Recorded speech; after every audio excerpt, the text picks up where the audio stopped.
The ballroom glittered beneath chandeliers as Ethan Blackwood adjusted his cufflinks and smiled for cameras. A self-made titan crowned by applause and ambition. Don't forget to subscribe, share, and kindly hit the like button. It truly means a lot to us. Now sit back, relax, and enjoy. Let's dive into this unforgettable story. Tonight, he was receiving the National Enterprise Medal, praised as a visionary who rose from nothing to build Blackwood Holdings into a global force. The crowd stood as the host called him a man who built his empire alone. Ethan nodded humbly, accepting a truth he had carefully edited. Across town, in a modest apartment lit only by a flickering television, Clara Blackwood watched the broadcast without blinking. Her name was not mentioned. It never was. Ethan stepped onto the stage, the applause swelling like a tide, lifting him higher. He spoke with measured humility, thanking mentors, investors, and those who believed from the beginning. A reporter near the front lifted her hand. "Mr. Blackwood," she asked, "is it true a woman helped you draft the original business model in your early days?" The room stilled. Ethan's jaw tightened, though his smile remained flawless. "There were many acquaintances back then," he replied smoothly. "But this company was built on my determination." Laughter followed. The moment passed. Or so he thought. In her quiet apartment, Clara lowered her eyes. She remembered the nights sleeping on the office floor, selling her late mother's jewelry to fund Ethan's first shipment, rewriting investor proposals at dawn while he practiced speeches in the mirror. Determination, he had called it. She had called it partnership. As the ceremony ended, Ethan posed beside Mayor Richard Hale and his elegant daughter, Victoria Hale, the woman he would soon marry. The mayor's firm handshake signaled political protection. Victoria's poised smile signaled status. Ethan had traded history for influence, love for leverage. In a corner of the ballroom, Daniel Moore, his loyal assistant, reviewed the event schedule and whispered, "Sir, the Ashcroft Foundation confirmed their continued backing for next quarter." Ethan nodded, relieved.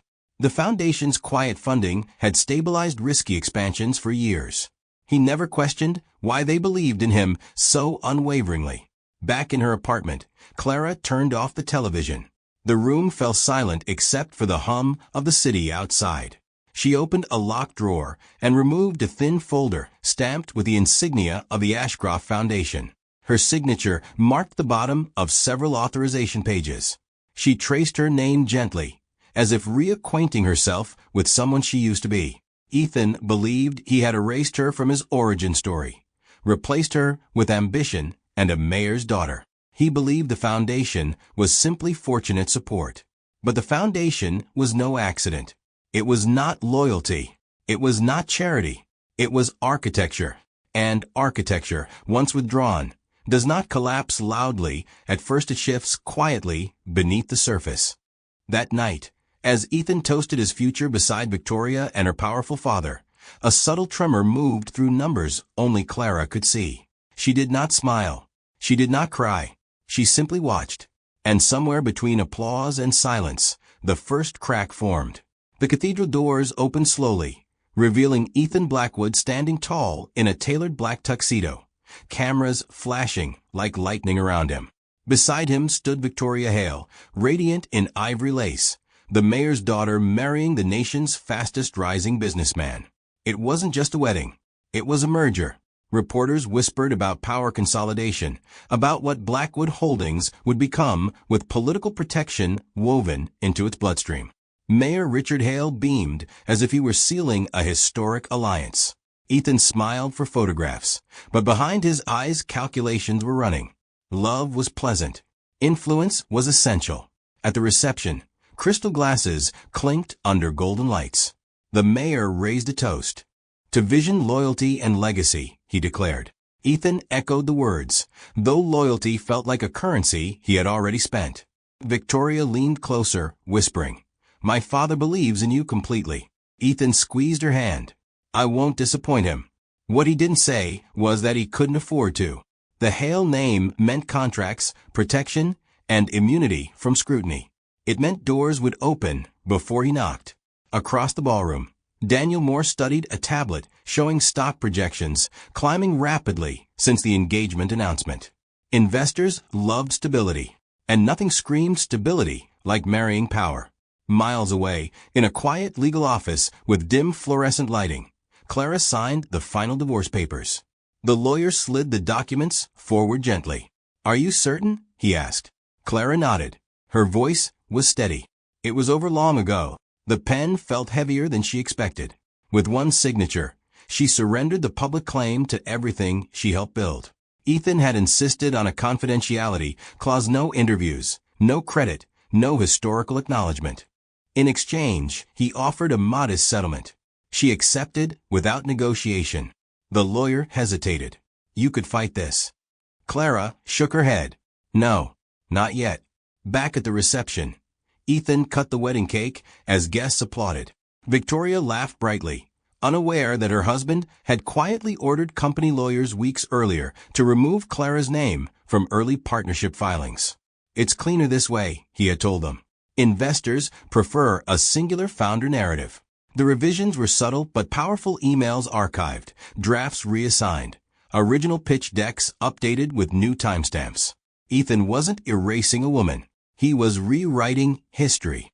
Late that night, Ethan stood on the balcony of the honeymoon suite overlooking the city skyline.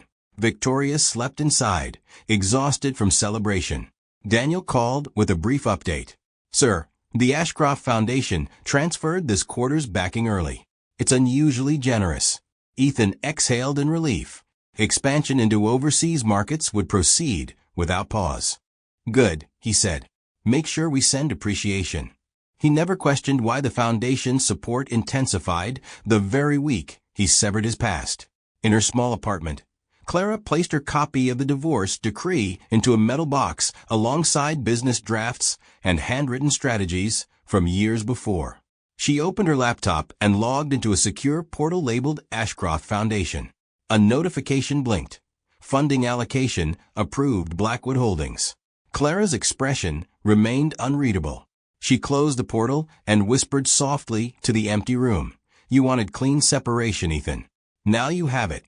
As fireworks from the wedding celebration burst across the skyline, illuminating Ethan's triumphant silhouette, Clara switched off her light. Some marriages are built on vows. Others are built on leverage. And leverage always comes due. The headlines called it a miracle.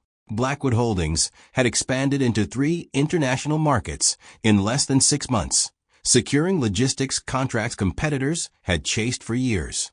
Financial analysts praised Ethan Blackwood's uncanny foresight. On live television, he smiled modestly.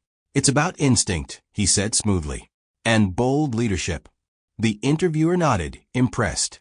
No one asked about the silent precision beneath the growth, the stabilization of risk ratios, the timing of capital injections, the flawless restructuring of debt before it could suffocate expansion. Those details were invisible. Inside the company's glass headquarters, Daniel Moore stood before a digital projection of company forecasts. Something unsettled him. "Sir," he said carefully as Ethan entered the conference room, "the overseas divisions are balancing too perfectly. The volatility curves are flattening before impact." Ethan loosened his tie, glancing at the data. "Isn't that good?" Daniel hesitated. "It's precise. Almost as if someone is cushioning every fall before it happens." Ethan smirked. "That's called strategy, Daniel." But even as he spoke, he knew he hadn't designed those cushions himself. Across town, in a modest co-working space far removed from champagne galas and televised interviews, Clara sat behind a simple desk, sleeves rolled up, reviewing global commodity charts. A young executive from a mid-tier investment firm sat across from her, unaware of her full history. "Your restructuring proposal saved our logistics division," he said gratefully. Clara gave a small nod.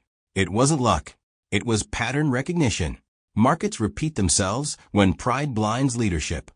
The executive laughed lightly, not understanding the weight of her words. Clara's consultancy had quietly grown in influence. She chose her clients carefully. She never sought publicity. Back at Blackwood Holdings, an emergency alert flashed on the internal system. Shipping tariffs in one of their new markets had abruptly shifted. Investors panicked. Ethan called an urgent meeting. "We can't afford instability," he snapped. Find a workaround. Daniel refreshed the financial dashboard and froze. Sir, the Ashcroft Foundation just increased our liquidity buffer. It covers the tariff gap entirely. Ethan blinked. Already? Daniel nodded slowly. Before we even made the call. Ethan leaned back in his chair, unsettled. The foundation had once been a safety net. Now it felt like an unseen hand steering outcomes. Who sits on their board? He asked. Daniel pulled up a list. Names rotated frequently: philanthropists, anonymous trustees, rotating chairs. Nothing definitive. They operate quietly, Daniel replied. Ethan frowned. No one invests this consistently without motive. Late that evening, Clara received an encrypted notification. Tariff volatility neutralized.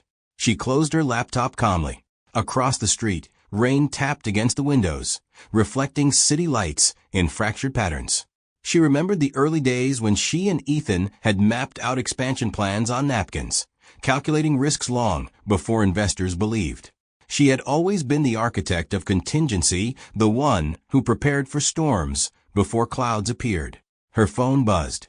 A private message from an Ashcroft trustee read, "Blackwood Holdings remains structurally dependent." Clara typed back a single sentence, "Continue stabilization for now." Meanwhile, Ethan stood alone in his office, staring at the skyline that once symbolized conquest. Success felt heavier lately, less triumphant. Somewhere beneath the applause and headlines, a quiet truth unsettled him. He had built an empire. Yes, but something unseen was holding it upright. And he had no idea who was holding the foundation. The applause at the Global Trade Summit sounded just as loud as ever, but Ethan Blackwood felt the difference. It no longer lifted him. It pressed against him. On stage, he delivered a polished speech about sustainable expansion and ethical leadership, while a subtle red notification blinked repeatedly on his smartwatch. He ignored it until the standing ovation ended. The moment he stepped backstage, Daniel Moore approached, face tight with concern. "Sir, the stock dropped 8% in the last 20 minutes. Ethan's smile faded. 8% isn't collapse, he replied coolly. Daniel hesitated. It's not the drop. It's the pattern. Investors are pulling quietly, not publicly. Like they're anticipating something. Ethan's jaw hardened. Anticipating what? Daniel lowered his voice. Instability. Hours later, Ethan sat in Mayor Richard Hale's private office. The atmosphere felt colder than usual. You assured me your company was insulated, the mayor said, fingers steepled. My endorsement is not decorative, Ethan. If you fall, you drag political capital with you. Ethan straightened. This is temporary volatility. The mayor's eyes narrowed. Then make it disappear. That night at their penthouse, Victoria poured wine with shaking hands. Father is furious, she admitted. He thinks you're overextending. Ethan paced near the window. Expansion requires risk. Victoria's voice softened. Did you ever consider slowing down? Ethan turned sharply. Slowing down is how you lose relevance. She studied him quietly, realizing something uncomfortable. He wasn't fighting for growth anymore. He was fighting fear. Across the city, Clara sat at her desk reviewing a financial heat map of Blackwood Holdings. The cracks were faint, but spreading debt layering too aggressively. Projections inflated by optimism rather than data. She whispered to herself, he's chasing applause, not structure. An encrypted call lit up her screen. A trustee from the Ashcroft Foundation spoke calmly. Do we intervene? Clara paused. Delay funding for 48 hours. The trustee hesitated. That will trigger pressure. Clara's voice remained steady. Pressure reveals truth. Back in his office, Ethan stared at the liquidity dashboard. Why hasn't the foundation responded? He demanded. Daniel refreshed the system. No movement yet. Silence stretched between them. Ethan's confidence began to fracture. For years, funding adjustments had arrived almost instinctively, cushioning every stumble. Now the absence felt deliberate. News outlets began speculating about Blackwood Holdings' aggressive leverage strategy. Online commentators questioned whether the company was too dependent on silent backers. Victoria's phone buzzed with messages from friends asking if the rumors were true. She looked at Ethan across the marble kitchen and asked softly, Are we safe? Ethan didn't answer immediately. For the first time in years, he wasn't sure. At midnight, a partial stabilization transfer finally appeared from the Ashcroft Foundation, just enough to halt the freefall, not enough to restore confidence. Daniel exhaled in relief. Ethan did not. "They're rationing support," he murmured. Miles away, Clara closed her laptop. The delay had worked. The stock recovered slightly, but the illusion of invincibility was gone. Investors were nervous now. So was Ethan. She stood by her window, watching distant lightning flicker across the horizon. Empires rarely collapse in one dramatic crash. They erode through hairline fractures ignored too long. And tonight, the first crack had learned how to spread. The name appeared in small, unassuming print at the bottom of a compliance document. Ethan almost missed it. Almost. He was reviewing foundation correspondence when his eyes froze on a signature authorization. Clara Blackwood, strategic oversight approval. His pulse spiked. "Daniel," he called sharply. "Get in here. Now." Daniel entered with a tablet in hand. "Sir." Ethan turned the screen toward him. "Explain this." Daniel read the line once. Then, again. It could be another Clara Blackwood. Ethan's voice lowered, dangerous. "There isn't." The room felt smaller. The air tighter. The woman he had erased from his company history, the woman he had reduced to a confidential footnote, was connected to the Ashcroft Foundation. The same foundation stabilizing his empire. "Dig," Ethan ordered. "I want everything." Hours later, Daniel returned pale. "Sir." Her name appears repeatedly in foundation filings over the last 5 years. Not publicly visible, but internally authorized. Strategic review. Risk adjustment. Capital timing. Ethan sank slowly into his chair. 5 years. The same 5 years his expansions had never failed. Flashback surfaced without permission. Clara at their kitchen table, recalculating supply chain forecasts, while he dismissed her concerns. Clara warning him about over-leveraging. Clara staying awake, rewriting investor decks. He had called her cautious. He had called her emotional. He had called her replaceable. Now her name was stitched into the infrastructure of his success. Across the city, Clara sat across from an Ashcroft trustee in a quiet private dining room. "He's noticed," the trustee said calmly. Clara stirred her tea without looking up. "He was bound to. Do you want to escalate?" Clara paused. Years ago, escalation would have meant confrontation, anger, exposure. Now, it meant precision. "No," she replied. "Let him investigate." "Why?" "Because discovery hurts more than accusation." Back at Blackwood Holdings, Ethan stared at the glass walls of his office. They once symbolized transparency. Tonight, they felt like exposure. He dialed Clara's old number. Disconnected. He searched her online presence. Minimal. Professional. Distant. Victoria entered quietly. "You've been tense all day," she said. Ethan hesitated. "Did you ever feel like something you buried came back?" "Stronger." Victoria frowned. "That's oddly specific." He shook his head. "Forget it." But he couldn't forget. Daniel knocked again. "Sir, there's more. The Ashcroft Foundation bylaws require unanimous strategic sign-off for capital injections exceeding $10 million. And?" Ethan asked. Daniel swallowed. "Every major stabilization we've received carries her digital authorization." Silence swallowed the room. She had control. Ethan whispered. "Partial oversight," Daniel corrected carefully. "Control. Oversight. Influence." Words didn't matter. She had been there. Behind the curtain. Supporting the empire he claimed he built alone. Late that night, Ethan opened a private folder on his laptop labeled Original Concepts. Inside were early drafts, some bearing Clara's handwriting scanned years ago. He stared at the margins filled with her annotations. Structural corrections. Risk alerts. Strategic expansions he had implemented without credit. He whispered into the empty office, "Why didn't you fight me?" Across town, Clara closed her laptop and stood by her window. The city lights flickered like distant memories. She didn't need revenge. She had something stronger. She had patience. And patience, when combined with truth, becomes power. The call came at 6:12 a.m. Ethan Blackwood was still in bed when his phone vibrated violently against the nightstand. He answered groggily, irritation already rising. "Sir." Daniel's voice came through tight and breathless. "Redstone Capital just pulled their $30 million position." Ethan sat upright. "What?" "They issued a statement at market open. Concerns over structural dependency and governance opacity. Other investors are reacting." Within minutes, financial alerts flooded his screen. Stock down 12%, then 14%.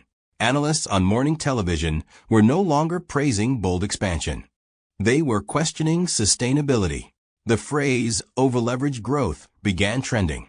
Victoria stepped into the room, robe loosely tied. "What's happening?" Ethan swung his legs off the bed. Temporary panic.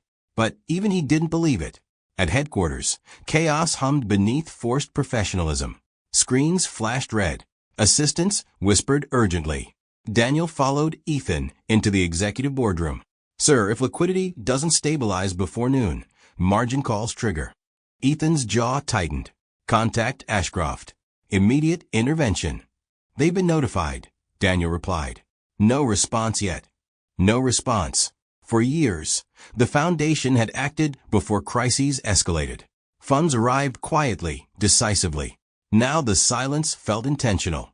Ethan leaned over the conference table, palms flat against polished wood. "Call them again." Meanwhile, across the city, Clara reviewed the same market plunge on her tablet. She felt no satisfaction, only clarity.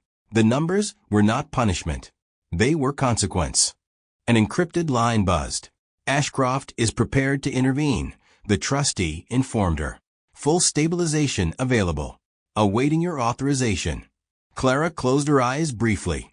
She remembered a different morning years ago, standing in their tiny apartment, while Ethan told her she lacked the temperament for high-stakes business. "You're too cautious," he had said. She had built safeguards he never noticed. Now the safeguard waited for her command. "Approve conditional support," Clara said calmly. "Specify terms," the trustee replied. "Liquidity injection capped at 60% of exposure. Board restructuring clause activated. Independent governance review mandatory." The trustee paused. "That will weaken his authority." Clara's voice remained steady. "It will strengthen the company." Back at headquarters, Daniel's tablet chimed. His eyes widened. "Sir." Ashcroft responded. Ethan straightened. Finally, Daniel scanned quickly. "They're offering stabilization, but under conditions." "What conditions?" "Governance restructuring. Oversight review. Temporary dilution of executive control." Ethan's face darkened. "They want to audit me?" "It appears so." Silence filled the room, heavy and humiliating. Ethan stared at the contract terms. The same foundation that had shielded him now demanded transparency. Control would no longer be absolute. "If we refuse," he asked quietly. Daniel swallowed. "We collapse." Ethan closed his eyes for a long moment. Years ago, he had told Clara she was replaceable. That caution was weakness. That partnership was unnecessary. Now survival required surrender. "Accept," he said hoarsely. Within minutes, the capital injection stabilized the stock. The bleeding slowed. Headlines shifted from panic to uncertainty. But inside Ethan, something fractured.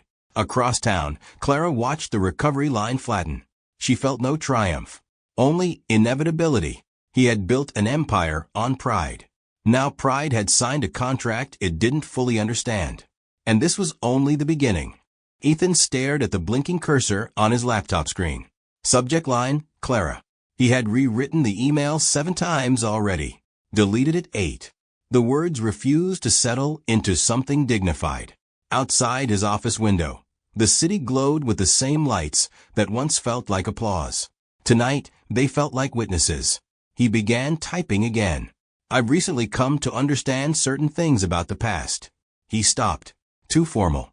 Delete. "Clara, I owe you an apology." His fingers froze above the keyboard. The word "o" tasted unfamiliar. He had built his identity on self-sufficiency. Now every financial graph, every conditional contract from Ashcroft, whispered the same truth: he had not stood alone. A knock interrupted him. Victoria entered without waiting. "You've been distant," she said quietly. Ethan closed the laptop halfway. "It's business." "It's not just business," she pressed. "The governance review, the foundation pressure. And now I hear there's a woman involved." His silence answered her. Victoria crossed her arms. "Who is she?" "Someone from before," he said carefully. "Before me?" "Yes. And she has influence." He hesitated. "More than I realized." Victoria studied him with a new expression, not jealousy, but assessment. "You married me because my father strengthened your position," she said evenly. "Now that strength is unstable. Is she the reason?" Ethan looked away. "It's complicated." "No," Victoria replied softly. "It's inconvenient." She left without another word. The distance between them widened invisibly. Hours later, Ethan reopened the laptop. He typed without overthinking. "Clara, I made decisions years ago that I justified as necessary. I'm beginning to see the cost of those decisions. I never acknowledged your role properly. That was wrong." He stared at the paragraph. It felt insufficient, too small for the weight pressing on his chest. He added another line. "I would like to speak with you. Not about the company. About us." He hovered over send. Across the city, Clara sat reviewing quarterly projections when her secure inbox chimed. She recognized the sender immediately. Her expression did not change. She opened the message slowly. She read it once, then again. Her assistant, a young analyst named Harper, glanced up. "Everything okay?" Clara closed the screen gently. "Yes." "Will you respond?" Harper asked. Clara stood and walked toward the window, overlooking the river. Years ago, she would have responded instantly angry, hurt, desperate for acknowledgement. Now there was only clarity. Regret had finally found language. But language was not repair. She typed a brief reply. "Mr. Blackwood, I prefer all communication remain professional. Any matters regarding governance may be directed through the Foundation's legal department." She paused, then added one final sentence. "Personal conversations are no longer necessary." She pressed send. Back in his office, Ethan's inbox refreshed. He read her response slowly. The formality cut deeper than anger ever could. No accusation. No bitterness. No invitation. Just distance. He leaned back in his chair, staring at the ceiling. For the first time, he understood something painfully simple. Regret does not reopen doors. It only illuminates the ones you closed yourself. And Clara had already walked through hers. The news broke at 9:03 a.m. Federal investigators have opened a corruption probe into Mayor Richard Hale's office. Allegations include procurement manipulation and concealed financial partnerships. Ethan watched the live broadcast from his office, blood draining slowly from his face. Victoria stood frozen beside him, her hand covering her mouth. The reporter continued, each word heavier than the last. Search warrants, financial subpoenas, internal emails seized. Within minutes, Blackwood Holdings' name appeared in speculative commentary. Political alignment had once been an asset. Now it was liability. Daniel rushed in. "Sir, investors are reacting aggressively.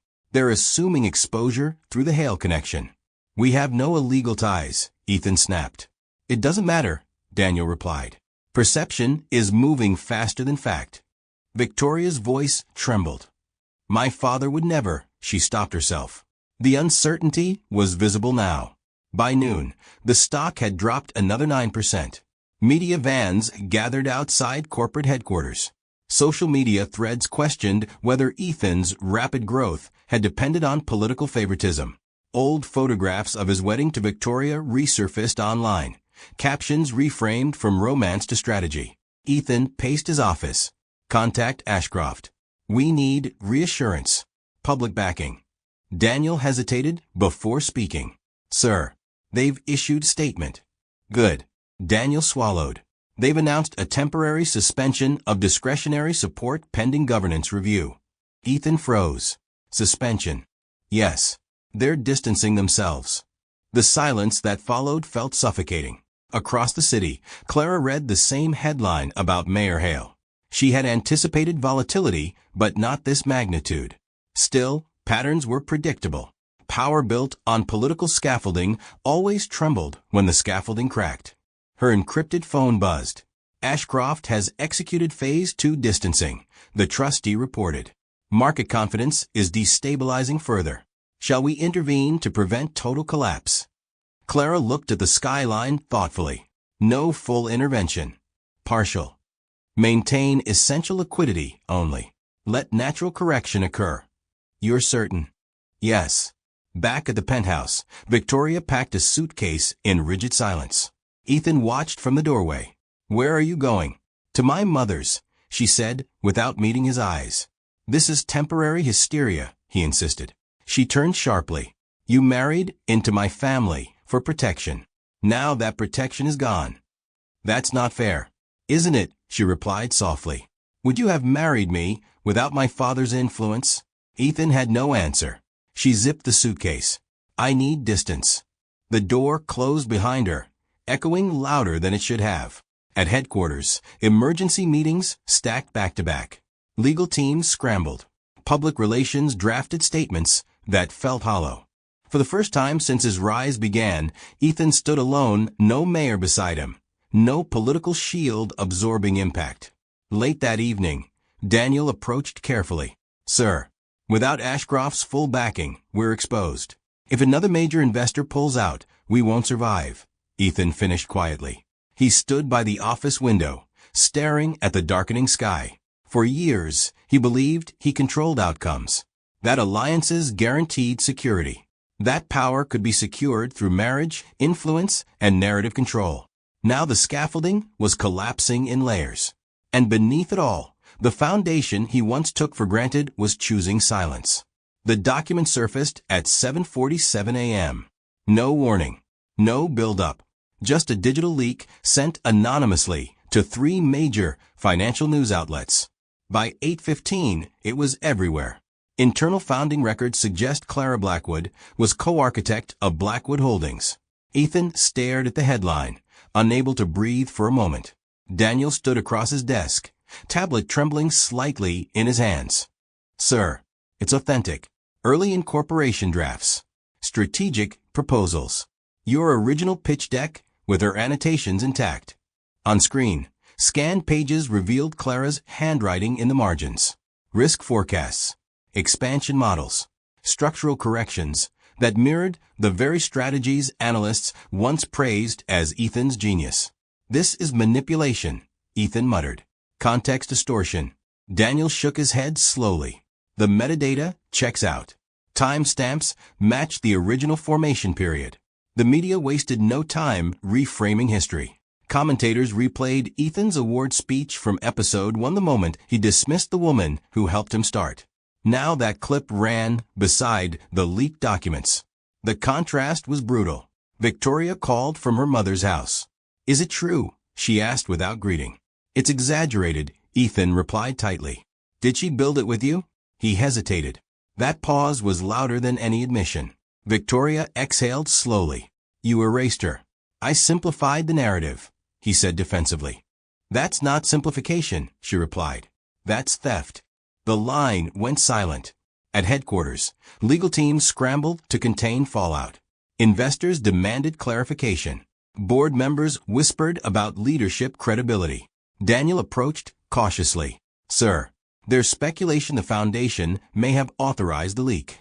Ethan's head snapped up. Clara. We have no proof. He clenched his fists. Set up a meeting. Immediately. Across the city, Clara read the headlines from her quiet office. Harper looked up from her desk, eyes wide. Did you release it? Clara shook her head calmly. No. Then who? Clara closed the article. Truth doesn't always require a messenger. Sometimes it simply waits. Her encrypted phone buzzed. Ashcroft did not authorize the leak, the trustee confirmed. However, the exposure accelerates natural correction. Clara nodded. Understood. Shall we stabilize further? Not yet. Back at Blackwood Holdings, Ethan convened an emergency press conference. Cameras flashed as reporters shouted questions.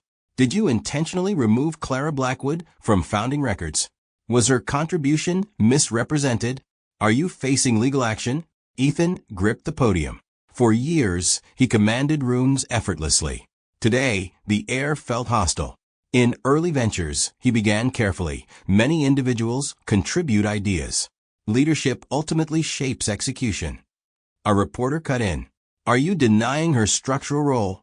His mouth opened, closed. The hesitation echoed. Markets reacted immediately. Stock down another 7%. Commentators now used harsher language, misrepresentation, ethical breach, reputation risk. Late that night, Ethan sat alone in his dark office, replaying the leaked pages on his screen. Clara's handwriting felt alive, intentional, precise. He whispered into the silence, "Why didn't you expose me yourself?" Across town, Clara stood by her window, overlooking the river. The city lights reflected softly against the glass. She didn't need to destroy him. He was unraveling under the weight of his own narrative, and the truth had only begun speaking. The meeting was scheduled for 4 p.m. sharp. Ethan arrived at 3:42. The Ashcroft Foundation headquarters was understated. No towering logos, no aggressive branding, just quiet architecture and controlled influence. He adjusted his tie in the reflection of the glass doors before stepping inside. A receptionist guided him to a private conference room overlooking the river. Minimalist, calm, intentional. At exactly 4 p.m., the door opened. Clara walked in. No dramatic entrance. No visible anger. She wore a simple charcoal suit, her posture composed, her expression unreadable. For a moment, Ethan forgot the prepared speech he had rehearsed. "Clara," he said, standing too quickly. "Mr. Blackwood," she replied evenly, taking a seat across from him. The formality stung. "I appreciate you agreeing to meet," he began. "I know circumstances are complicated." "They're precise," she corrected softly. Silence stretched between them. Outside, the river moved steadily, unaffected by boardroom tension. Ethan exhaled. "The document leak was not my doing," Clara said calmly. "I assumed you assume often." He absorbed that. Nodded once. "Then let me be direct. The company is destabilizing. Investors are uncertain. Ashcroft's conditional support is helpful, but without full backing, we may not survive another quarter." Clara folded her hands neatly on the table. "You survived 5 years without knowing the structure beneath you." He looked at her carefully. "Why? Why what? Why support it at all? After everything?" Her gaze did not waver. "Because the company's employees are not responsible for your decisions. Families rely on that payroll. Stability matters." The answer disarmed him. He had expected accusation, not responsibility. "I was wrong," Ethan said quietly. The words felt unfamiliar, but he didn't retract them. "I diminished your role. I erased your contribution. I convinced myself it was necessary." "For image?" she asked. "For control," he admitted. Clara studied him for a long moment. Control built on omission collapses. He nodded slowly. "I see that now." "Seeing is not repair," she replied. He swallowed. "What would repair look like?" Clara reached into her folder and slid a document across the table. Ashcroft's full stabilization package. His eyes scanned quickly. Liquidity restoration. Investor confidence guarantees. International recalibration. Then he saw it. Executive restructuring clause. Transfer of majority operational control. Board-appointed leadership transition. He looked up slowly. "You?" "Yes," Clara said calmly. "I own the foundation outright. I always have." The room felt smaller. "You built it." "I structured it the year after our divorce. Quietly, methodically, using what I learned building Blackwood Holdings." He leaned back, stunned. The empire he claimed was his alone had been sustained by the woman he erased. "If I sign this," he said hoarsely, "I lose control." "You regain stability," she corrected, "and my position will become advisory. Temporarily." The word temporary carried no guarantee. Ethan stared at the contract. Pride fought survival inside him. Across the table, Clara remained still. No triumph. No hostility. Just inevitability. "You held the foundation the entire time," he whispered. "Yes." "Why didn't you tell me?" She met his eyes calmly. "You never asked." The signing took place at 8:30 a.m. No cameras, no press, just quiet witnesses and legal documentation. Ethan sat at the head of the long conference table. The stabilization contract opened before him. His signature line waited patiently. Clara sat across from him, composed, unreadable, surrounded by Ashcroft's legal counsel and 2 independent board representatives. Once executed, the lead attorney stated calmly, operational authority transfers immediately under the restructuring clause. Ethan nodded slowly. He had not slept. Pride had wrestled with inevitability all night, and inevitability had won. He signed. The pen felt heavier than it should have. Within minutes, official notifications were dispatched. Board vote ratified. Executive restructuring activated. Market announcement scheduled for noon. At 12 p.m., Blackwood Holdings released a public statement. In pursuit of strengthened governance and long-term stability, operational leadership will transition under foundation oversight. Founder Ethan Blackwood will assume an advisory role during strategic recalibration. The phrasing was elegant. The reality was surgical. News outlets reacted instantly. Analysts praised the move as decisive. Investors responded with cautious optimism. The stock began recovering steadily, climbing 3% by closing bell. Inside the headquarters, however, the atmosphere had shifted. Employees whispered respectfully as Clara walked through the executive corridor for the first time, not as a hidden architect, but as visible authority. She paused at various departments, asking questions, reviewing projections, listening more than speaking. Daniel approached her carefully. "Congratulations," he said quietly. "This isn't celebration," Clara replied. "It's responsibility." Meanwhile, Ethan stood in his former corner office, now temporarily reassigned to Clara.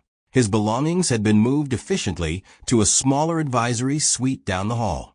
The glass walls he once admired now reflected something unfamiliar: irrelevance. Victoria called in the afternoon. "So it's done," she said. "Yes. You lost control. I preserved the company." She was silent for a moment. "That matters more." "Does it?" he asked quietly. "It should have," she replied before ending the call. Across the hall, Clara reviewed a comprehensive risk audit. Several of Ethan's aggressive expansion strategies required correction. She issued directives calmly, restructuring debt layering, diversifying exposure, reducing speculative ventures. The adjustments were precise, almost surgical. By evening, internal morale stabilized. Investors issued tentative statements of renewed confidence. The foundation publicly affirmed long-term commitment under revised governance. The empire was breathing again. But Ethan felt the absence of oxygen personally. Late that night, he walked through the nearly empty office floor. He stopped outside Clara's new office. The door was slightly open. She was still working, reviewing documents under soft lamplight. He didn't enter. He watched quietly for a moment. The woman he once dismissed as overly cautious now commanded the stability he desperately needed. She had not humiliated him publicly. She had not exposed him vindicatively. She had simply replaced him. Punishment without noise. He returned to his smaller office and sat alone in the dim light. For the first time, he understood something painfully clear.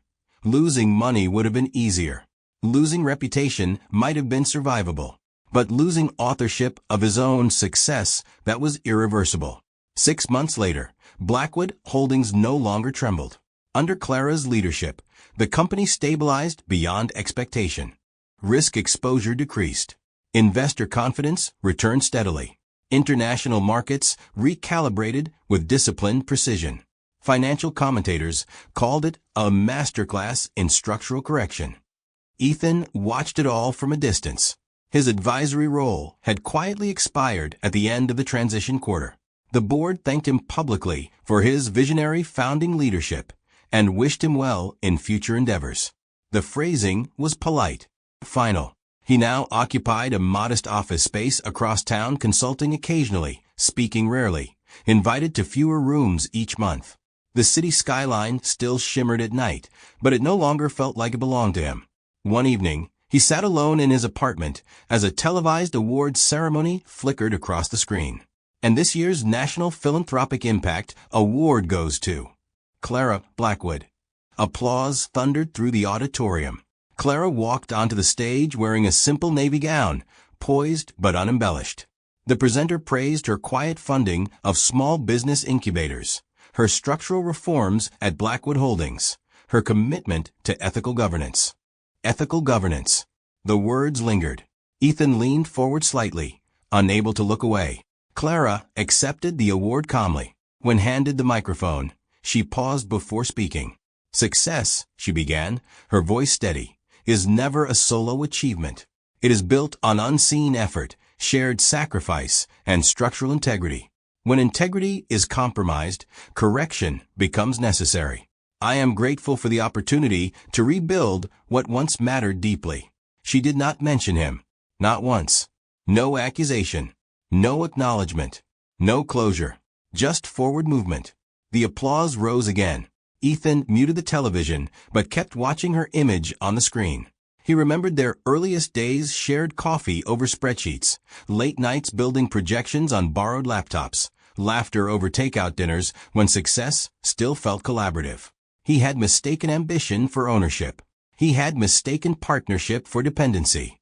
And when given a chance to honor the person who stood beside him, he chose erasure instead. Now erasure had circled back quiet, complete. His phone buzzed with a notification. Blackwood Holdings stock reached its highest valuation in company history. He exhaled slowly. The empire he once claimed had not collapsed entirely. It had evolved beyond him, strengthened without his control, guided by the very foundation he never bothered to understand. He turned the television off. Silence filled the room. Regret settled differently now, not sharp, not frantic, just constant. He realized something painfully simple. Success built on betrayal does not always explode dramatically. Sometimes it survives only without you. Across the city, Clara stood near the auditorium exit after the ceremony, speaking quietly with community leaders about new expansion programs. Her posture was light, unburdened. She had reclaimed authorship without vengeance. She had corrected history without spectacle. And she had moved forward. Ethan remained seated in